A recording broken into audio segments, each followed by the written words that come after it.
إذا ماذا خلق كثير قيمة هذا كل دوان مدن مدحوينه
الله محله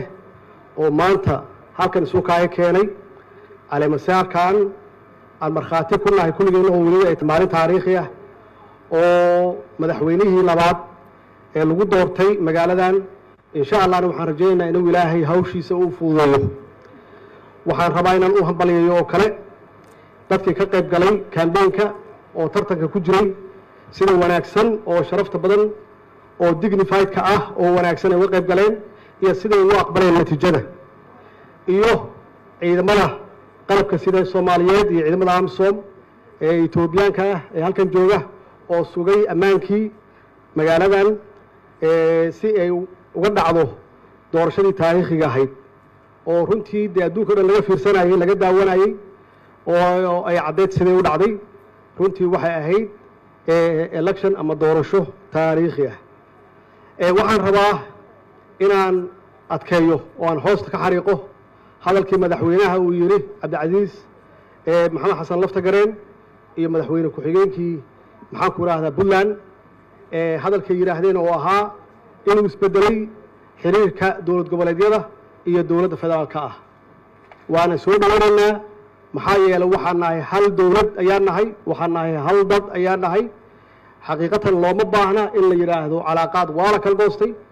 looma baahna shaqadii waa joojinay looma baahna maxaa yeelay waxa loo shaqeeyo waa shacabka Soomaaliyeed waxa dhibaatadu hayso waa shacabka Soomaaliyeed waxa ku baaba'aya waa sharafka iyo sumcadda Soomaaliyeed marka inaan garbaha isqabsano gacmaha isqabsano oo aan shacabkeena iyo dadkeena u adeegno waa waajibaadka naloo doortay insha Allah بالله إنه وشقين دونه ومضينا عن وشقين دونه والسلام عليكم ورحمة الله وبركاته.